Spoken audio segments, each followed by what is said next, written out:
Hello everyone, here's a short introduction to this video.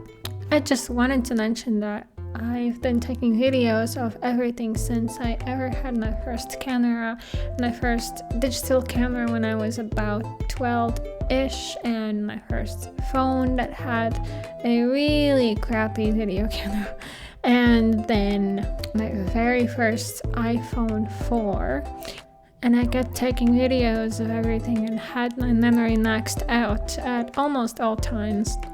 So fast forward to nowadays when I mostly take little snapshots and videos of things around me with my phone, and again with a memory that is completely full, and I have around 700 videos I have to sort through from trips and travels and local events or whatever it might be. So I will try and do that hopefully during this year.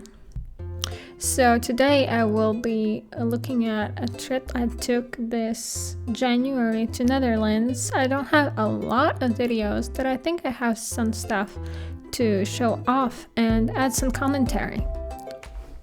My comments are probably gonna be a bit all over the place because I don't have an outline, and I will just go with the videos in a sequence how I had them in my phone. So here's a little shot of our bags. Who went on this trip was only me and my mom. This is my backpack, the tiny little leather one, and that is my mom's, containing all of our belongings for like a week trip to Netherlands. We couldn't take a lot because she's taking care of me and needs to push me in the airport and everywhere else, and we cannot have any big luggage. Usually I travel with more people, so there's more people to take care of any extra luggage. For this trip we woke up around 5 a.m. and made it to a flight that is at like 7 a.m. which is crazy because I am the worst morning person. And keep in mind that this is in the dead of the winter and the roads are all snowy and the snow is falling and it's super cold, and it was a hard time. The flight is around 2 hours long, and you wouldn't believe it. And I actually thought this only happens in movies, but behind us sat, I think a mom and her friend and two tiny little kids that were crying and yelling and kicking the whole flight. That is 2 hours in my ears. And yeah, I just thought I would sleep, but no, not this time. Did I mention we landed at a completely different city? I guess I forgot, but that's what happened.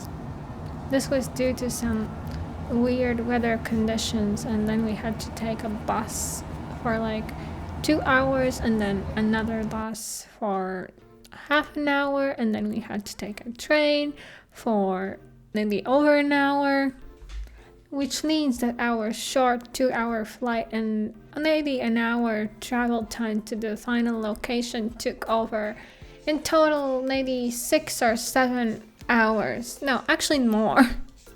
We went to Netherlands to visit my boyfriend, who is now first year fashion design student, and this is their apartment right before a big project. You can see things all over the place, and it's not because they're messy, it's just because they're so busy and working on 100 things at a time.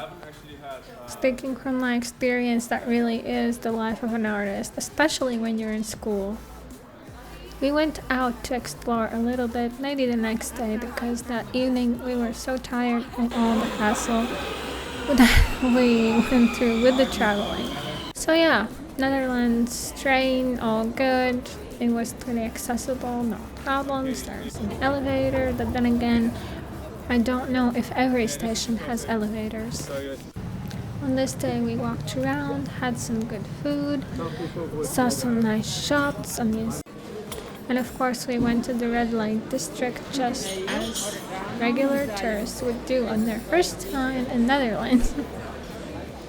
Turns out I've actually been in Netherlands when I was a kid, but I don't remember it extremely well in detail. But I know my grandma said she would not allow me to go in any of the museums or the red light district.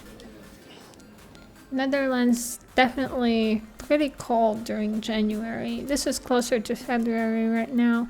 The snow was not very apparent, but it was still pretty freezing and some wind, so I was dressed in layers. I possibly didn't get the full Netherlands Amsterdam experience because I was there for such a short time, but this is my first time going there and visiting, and I will probably be there more in the future as well. One of the main reasons why I went there was I wanted to go to a gala, a big fancy ball with my boyfriend. His university, Amsterdam Fashion Institute, was hosting a ball, so I thought it would be great to go, and because we haven't been to an event like that together.